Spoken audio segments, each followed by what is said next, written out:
नमस्कार दोस्तों, मैं श्याम सुंदर शर्मा आपका स्वागत करता हूँ। सत्यनारायण भगवान की कथा का तीसरा अध्याय। नैमिषारण्य तीर्थ में शौनकादिक 88,000 ऋषियों को सूत जी कहते हैं कि उल्कामुख नाम के एक राजा थे। राजा बड़े सत्य वक्ता थे, जितेंद्री थे। उनकी पत्नी कमल के समान मुख वाली सती साध्वी पतिव्रता नारी थी। राजा प्रतिदिन देव स्थानों पर जाकर के गरीबों को दान दक्षिणा देते थे, उनके कष्ट दूर करते थे, दुख दूर करते थे। राजा के राज्य में प्रजा भी बड़ी प्रसन्न थी, प्रजा को किसी प्रकार का कोई कष्ट नहीं था। लेकिन राजा को एक बड़ा कष्ट था कि उनके कोई संतान नहीं थी। राजा अपने मन में विचार करते कि हे भगवान, पूर्व जन्म में मैंने ऐसा कौन सा पाप कर दिया जिसके कारण मुझे आज दिन तक संतान की प्राप्ति नहीं हुई है। आगे मेरे राजपाट को कौन संभालेगा, मेरे वंश को कौन आगे बढ़ाएगा, मेरा तर्पण कौन करेगा, मुझे तिलांजलि कौन देगा। ऐसा विचार राजा उल्कामुख करते हैं और अपने कुल के ऋषियों को बुला करके मंत्रणा करते हैं। राजा के ऋषिवर कहते हैं कि हे राजन, यदि आप पत्नी सहित भद्रशिला नदी के तट पर जाकर भगवान सत्यनारायण का पूजन व्रत करें तो आपको संतान की प्राप्ति हो सकती है। राजा पत्नी सहित भद्रशिला नदी के तट पर आते हैं और यहाँ पर आकर के भगवान सत्यनारायण की झांकी बना करके उनका पूजन शुरू कर देते हैं। गोविंद मेरो है, गोपाल मेरो है, श्री बांके बिहारी नंद लाल मेरो है, श्री बांके बिहारी नंद लाल मेरो है। गोविंद मेरो है, गोपाल मेरो है। राजा पत्नी सहित भगवान का पूजन कर रहे थे। उसी समय वहाँ पर एक साधु नाम वैश्य नाव को लेकर आता है। नाव में बहुत सारा धन था। नाव को किनारे पर लगा करके जिज्ञासा वश, उत्सुकता वश कि यहाँ पर क्या हो रहा है देखने के लिए चला आता है। साधु नाम वैश्य जब राजा के समीप आता है तो राजा को पूजन करते देखकर पूछने लग जाता है कि हे राजन, आप भक्ति युक्त चित्त से ये क्या कर रहे हो, कौन से देवता का पूजन है। राजा कहते हैं कि हे साधु नाम वैश्य, यहाँ पर पुत्र प्राप्ति के लिए एक महान देवता भगवान सत्यनारायण का पूजन व्रत किया जा रहा है। मेरे कोई संतान नहीं है और इससे मुझे निश्चित ही संतान की प्राप्ति होगी। साधु नाम वैश्य कहता है कि हे राजन, यदि ऐसी बात है तो मेरे भी कोई संतान नहीं है, मुझे भी विधि विधान बतलाओ, मैं भी भगवान का पूजन करूंगा और इससे मुझे भी निश्चित ही संतान की प्राप्ति होगी। राजा साधु नाम वैश्य को विधि विधान बतला देते हैं। साधु नाम वैश्य को चरणामृत और प्रसाद देते हैं। साधु नाम वैश्य भी चरणामृत और प्रसाद लेता है और अपने कार्य से निवृत्त होकर के शाम को घर आता है और पुत्र प्राप्ति वाले उस उत्तम व्रत को अपनी पत्नी लीलावती से कहता है कि हे प्रिय, इस प्रसाद को ग्रहण करो, इससे हमको निश्चित ही संतान की प्राप्ति होगी। और जब संतान हो जाएगी, यदि लड़का नहीं हुआ और लड़की भी हो गई तो भी हम भगवान सत्यनारायण का पूजन व्रत और कथा करेंगे। ऐसी बोलमा, ऐसा संकल्प साधु नाम वैश्य कर लेता है। भगवान की कृपा भी ऐसी होती है कि एक दिन सांसारिक कर्म में प्रवृत्त होकर दोनों पति पत्नी उन्मुक्त हो जाते हैं और भगवान सत्यनारायण की कृपा से लीलावती गर्भवती हो जाती हैं। 10वें महीने में एक सुंदर कन्या को जन्म देती हैं। साधु नाम वैश्य, लीलावती, उसका परिवार बड़ा प्रसन्न होता है। साधु नाम वैश्य अपनी पुत्री का नाम कलावती रख लेता है। जिस प्रकार से शुक्ल पक्ष का चंद्रमा दिनों दिन बढ़ता जाता है, उसी प्रकार साधु नाम वैश्य की पुत्री अपने पिता के घर पर दिन प्रति दिन बड़ी होने लग जाती हैं। एक दिन लीलावती सेठानी साधु नाम वैश्य से कहती हैं कि हे पति परमेश्वर, सेठ जी आपने बोलमा करी थी, संकल्प लिया था कि जब संतान हो जाएगी तो हम भगवान का पूजन व्रत कथा करवाएंगे। संतान की प्राप्ति तो हो गई है, आप कथा करवा लीजिए। साधु नाम वैश्य कहने लग जाता है, जब कन्या का होगा विवाह तब यह सब देखा जाएगा। जो बोला और कबूला है वह सब ही कर दिया जाएगा। इस भांति बना कर बात साधु ने उड़ा दी कौशल से। पत्नी मन में रुष्ट हुई स्वामी के से छल बल से। साधु नाम वैश्य कहता है कि जब लड़की का विवाह करेंगे तब भगवान की कथा करवाएंगे। अभी कथा करवाने का कोई फ़ायदा नहीं है, लोगों के बहुत काम है, कोई सुनने आने वाला नहीं है। केवल पंडित जी और हम दोनों पति पत्नी ही बैठकर कथा सुनेंगे। लेकिन इसके विवाह में भगवान की कथा करवाएंगे तो पूरी समाज के लोग रहेंगे। ऐसी कथा करेंगे कि समाज के लोग भी देखते रह जाएंगे कि वाह, सेठ जी ने क्या कथा करवाई है। और दूसरी बात कि एक ही खर्चे में दोनों काम निपटा देंगे, कौन अलग अलग खर्चा करे। विवाह में तो सब बोल देना, तेरे एकादशी उद्यापन अनंत चतुर्दशी प्रदोष व्रत सारे काम करवा दूंगा।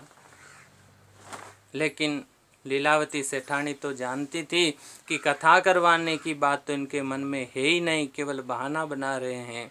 लीलावती जब जब भी कथा करवाने की बात बोलती तभी तभी साधु नाम वैश्य नाराज होता और नाराज होकर दुकान पर चला जाता।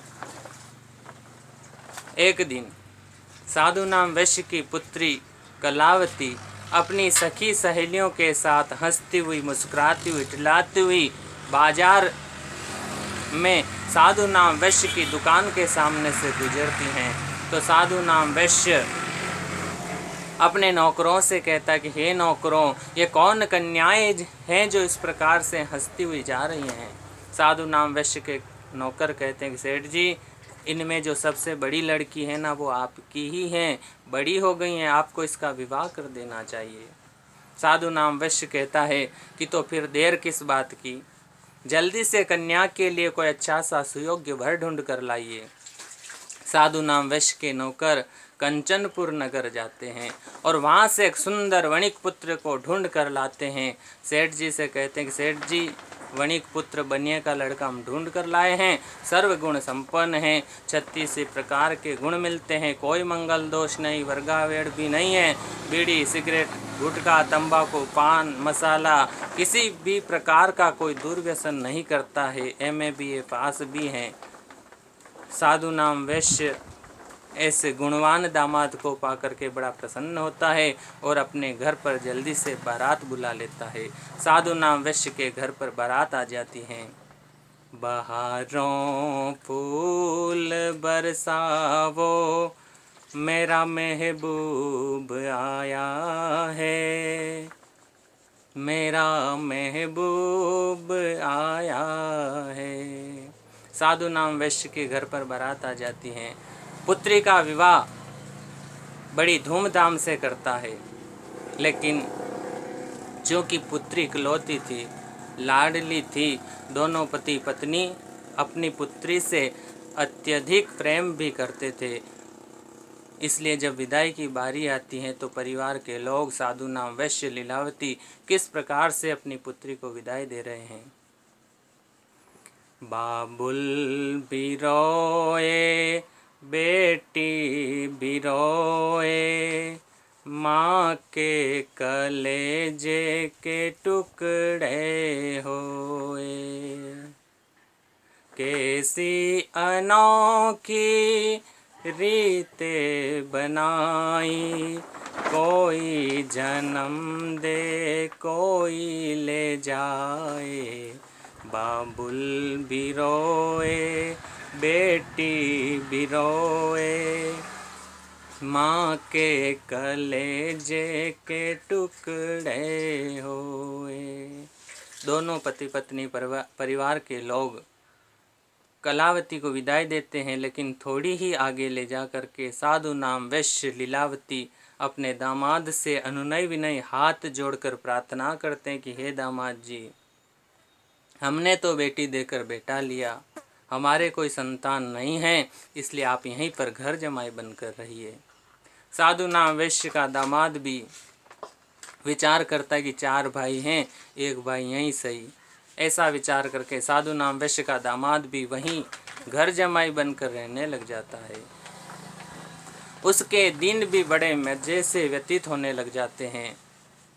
लेकिन साधु नाम वैश्य जब अपनी पुत्री के जन्म पर भी भगवान की कथा नहीं करवाता, विवाह में कथा करवाने की बोला था, लेकिन विवाह में भी जानबूझकर भगवान की कथा नहीं करवाता। लीलावती विवाह में कहती हैं कि सेठ जी कथा करवा लीजिए, तो साधु नाम वैश्य विवाह में भी बहाने बनाता है कि तुझे मालूम तो कुछ पड़ता नहीं, मुझे कितना काम है, मैं अकेला ही हूँ, पत्रिका छपानी, घोड़ी वाले से बात करनी, टेंट वाले से बात करनी, रसोई वाले से बात करनी, लोगों को निमंत्रण देने जाना, कितना काम है। साधु नाम वैश्य बहाने बना लेता है। जब बार बार साधु नाम वैश्य भगवान के पूजन से विमुख होता है, तो इससे भगवान सत्यनारायण रुष्ट होकर साधु नाम वैश्य को श्राप देते हैं कि जा, तुझे दारुण दुख की प्राप्ति होगी, कठोर दुख मिलेगा। ऐसा श्राप साधु नाम वैश्य को लग जाता है।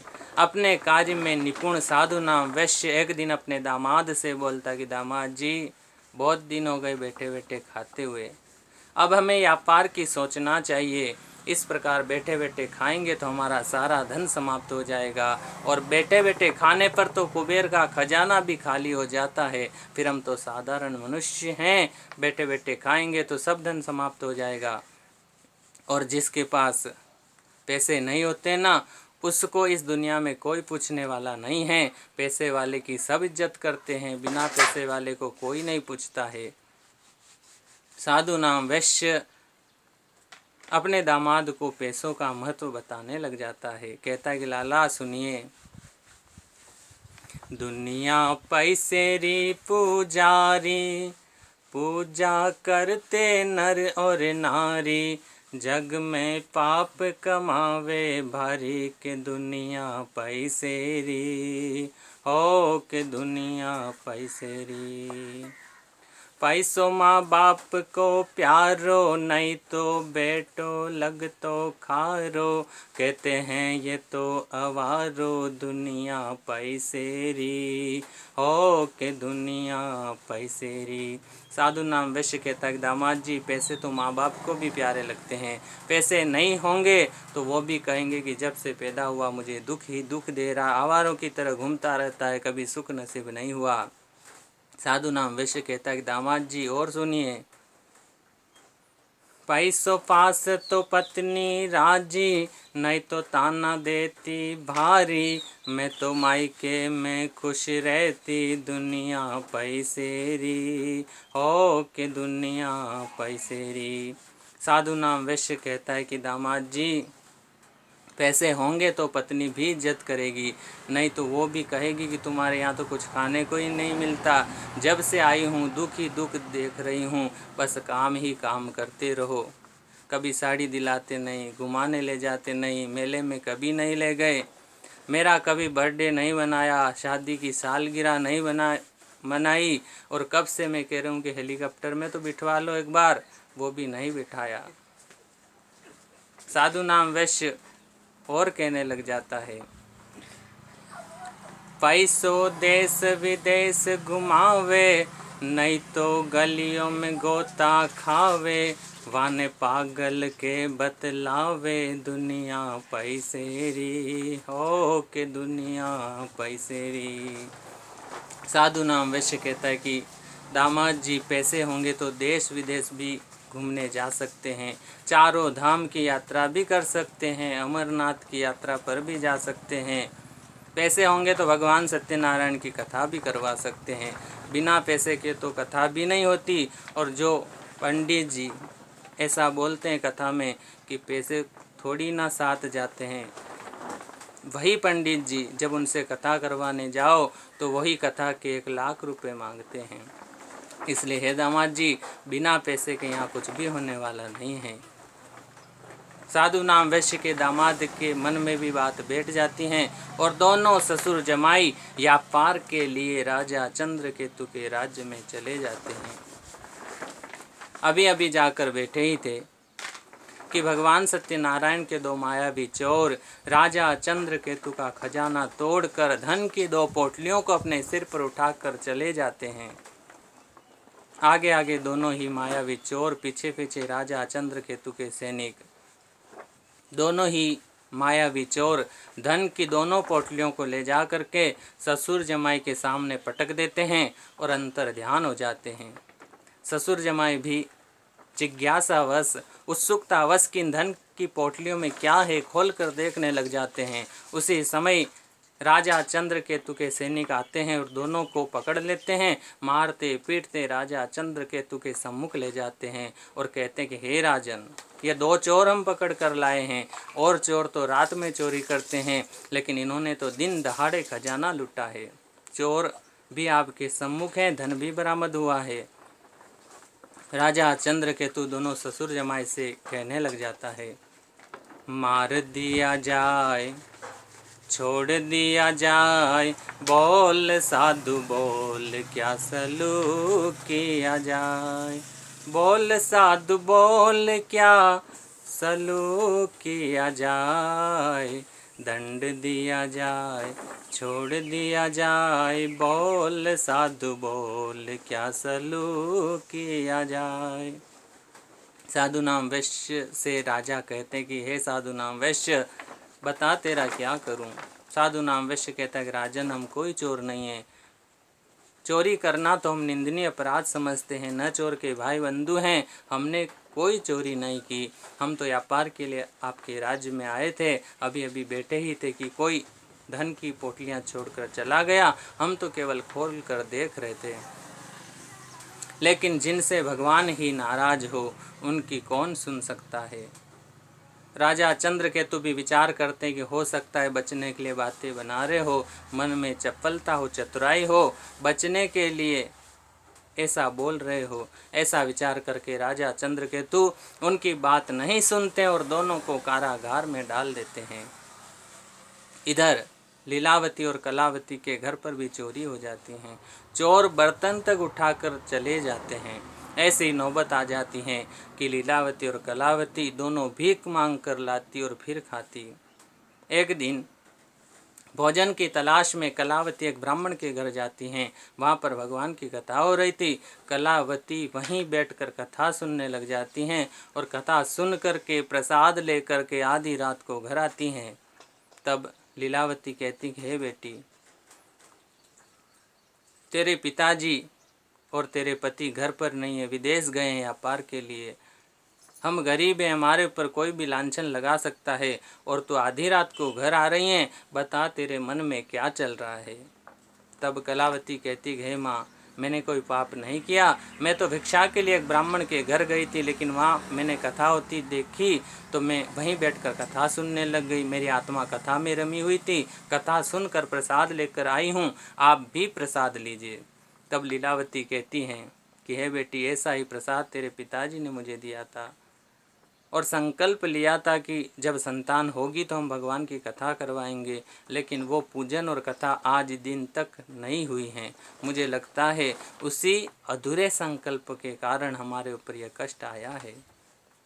ऐसा विचार करके दोनों माँ बेटियाँ भगवान सत्यनारायण के पूजन की सामग्री जुटाकर उनका पूजन शुरू करती हैं। भगवान से प्रार्थना करती हैं कि हे भगवान, मेरे पति और दामाद जहाँ कहीं भी हो शीघ्र घर आ जावे।